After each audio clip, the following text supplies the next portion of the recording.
Alright, this is Jeff Scott of Rankin Technical College, and I've been creating a series of video presentations for the Rankin Technical College AWD, or Application and Website Development program, and in particular the AWD 1111.NET Framework with Web Databases class for the fall 2019 semester.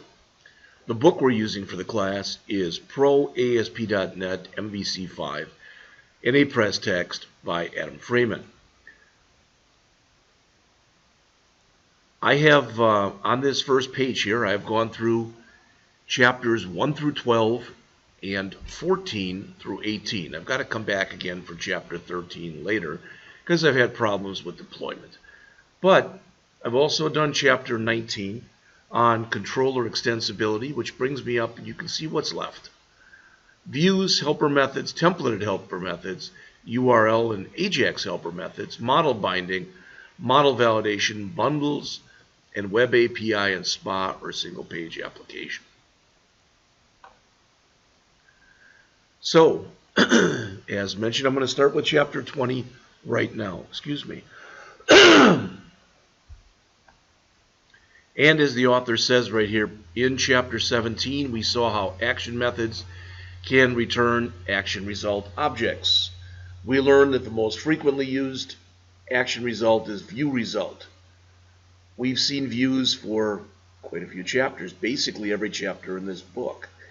In this chapter, as the author says, he begins by showing you how the MVC framework handles view results using view engines, including how to create your own custom view engine.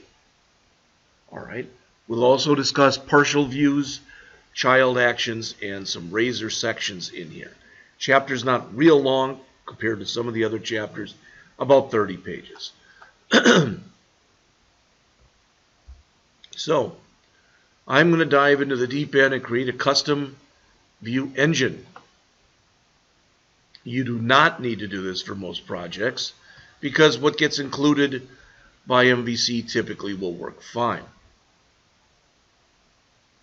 The value in creating a custom engine is to demonstrate how the request processing pipeline works and complete your knowledge of the MVC framework processing. View engines implement the view engine interface shown right here. The role of a view engine is mentioned down below is to translate requests for views into view engine objects. The first two methods in this interface, those being find view and find partial view, are passed different parameters, okay, that describe the request and the controller that passed it, the name of the view and its layout, and whether the view is allowed to reuse a previous result from its cache.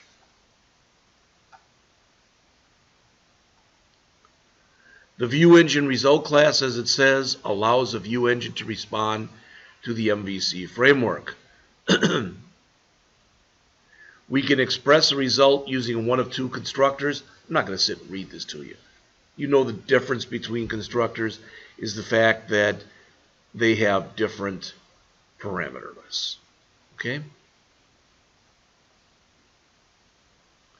The last building block the author mentions for the view engine system is the iView interface, shown right here on the bottom of page 561.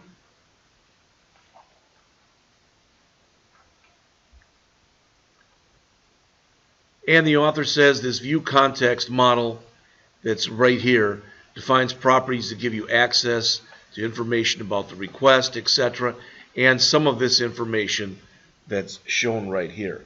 Now, at least so far, what we've done in here, this has just been a lecture. And let's face it, you'll learn a heck of a lot more by doing. The author says the most interesting of these is view bag and view data, especially view data, which, as he says, returns a dictionary of the view model data, which also contains the view bag and the metadata for the model. All right. The most important view data dictionary properties are shown here on the middle of page 562.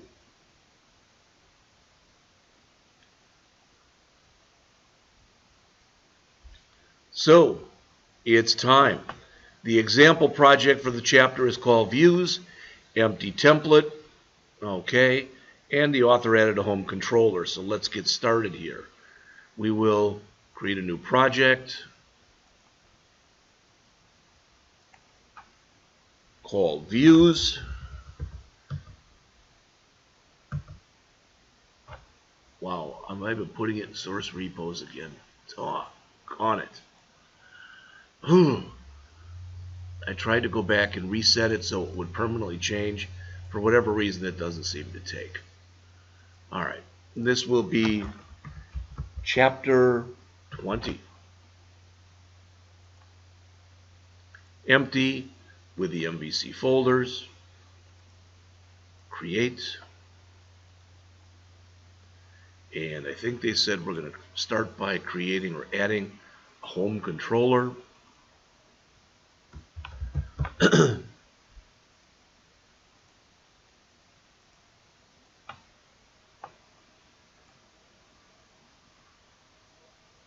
That's shown on pages 562 and 563.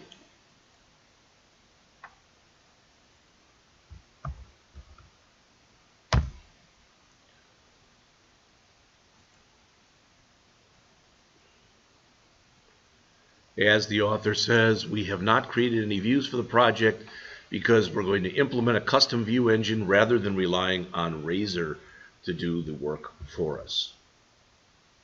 All right, so what do we have in here? We've got a home controller. As always, our home controller inherits from controller. We've got an action result. We're setting here what? A message, hello world. We're getting the time, return view debug data, and action here where we return a list. All right. I'm going to start by creating an implementation of the iView interface. As oftentimes happens, we're adding an infrastructure folder and a new class within it called debugdataview.cs.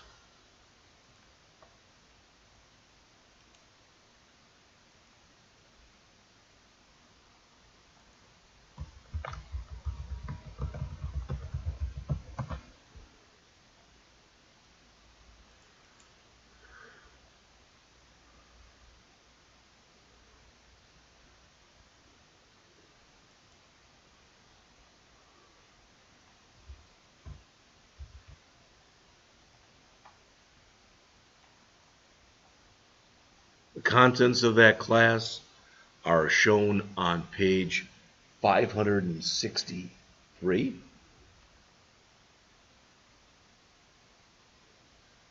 Everything that's in here.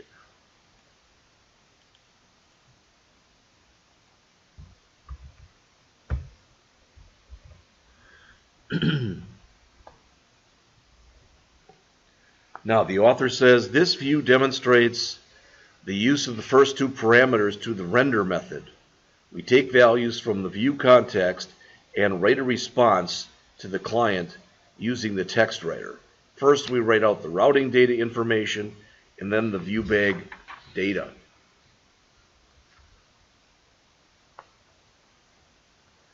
The author mentions here on the next page that the view data feature is a holdover from earlier versions of MVC.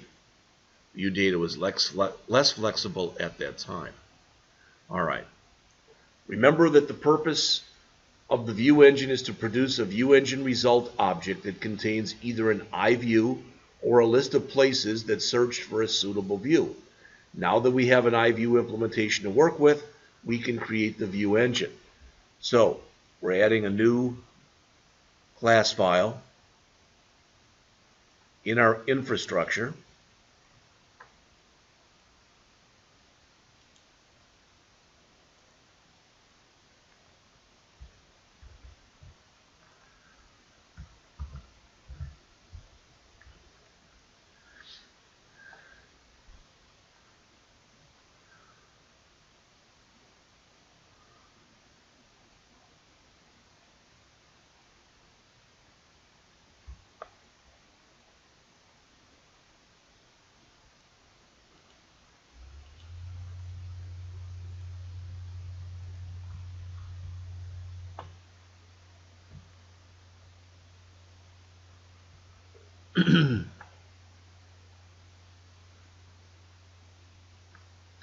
And the author says, I'm going to support only a single view, which is called debug data. When I see a request from that view, I will return a new instance of the custom iView implementation, as shown there. If I were implementing a more serious view engine, I would use this opportunity to search for templates, taking into account the layout and provided caching mechanism. As it is, this simple example only requires a new instance of the debug data view class. The iView engine interface presumes that the view engine has places it needs to look for views. This is a reasonable assumption. In this case, we do not have anywhere to look, so we just return a dummy location that will indicate that we were asked for a view that cannot be delivered. The custom view engine here does not support partial views, so we return a result from the find partial view method that indicates we do not have a view to offer. All right. Now that we've done this work, we have to register view engines in application start method of the global ASAX. So the first thing we'll need here is another using, and that will be views. Whoops, I don't know what I did there. Using views.infrastructure. And down here, after our route config, we'll have to add view engines dot engines dot add, and it's a new debug data view engine.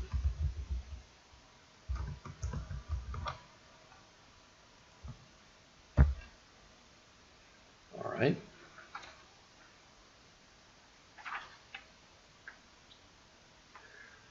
This static collection contains a set of view engines that are installed in the application. The MVC framework supports the idea of there being several engines installed for a single application. Okay. So we're now ready to test what we have. Let's do a file.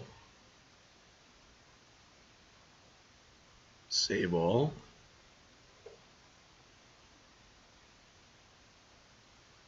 And they don't say to do it in here, but we've always been going in and clicking on project.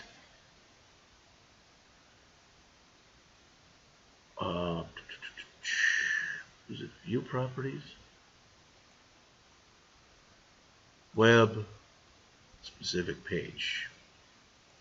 All right, so let's run this.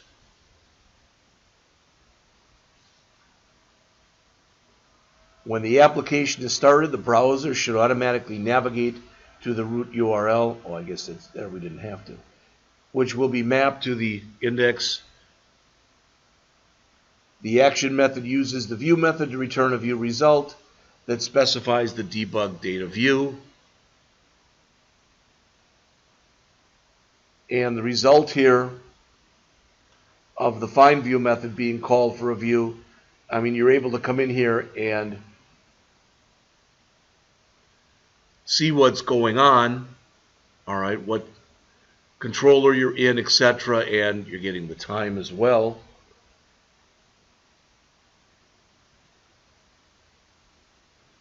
If we navigate to the default view, which is not one that's supported, we should see the result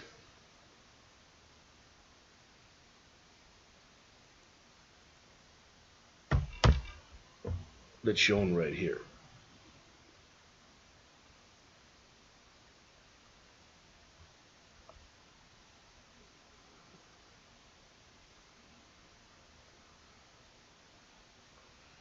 All not the exact same message. Very okay. Let's jump into page 567. All right, there we go. So I guess we wanted what? Home list.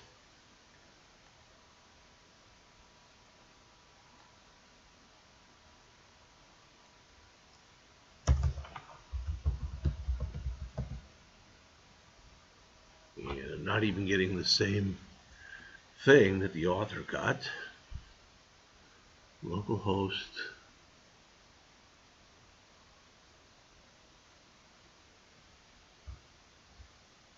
It's home/list.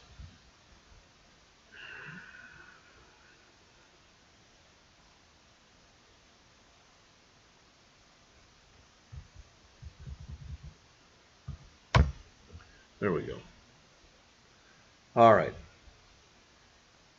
We can see that the message is reported as one of the locations that have been searched for the view. Okay. If we want to ensure that only the custom view is used, we have to call the clear method before registering the engine.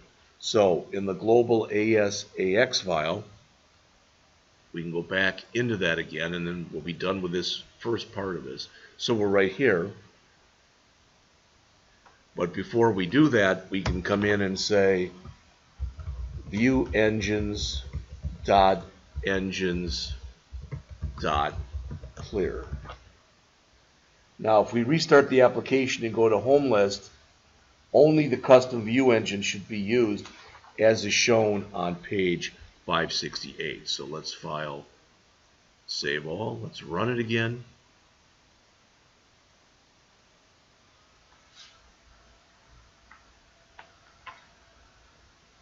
But if we go back here to /home/list, all right, the view list, as it says, or its master was not found, or no view engine supports this. There's a lot more stuff in here than what's shown in the text. All right. Now what that does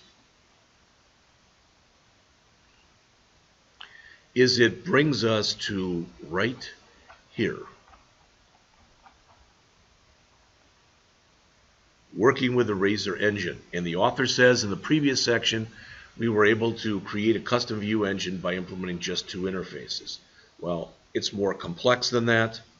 So we're going to create a brand new MVC project in just a couple minutes. And I'll do that in part 2.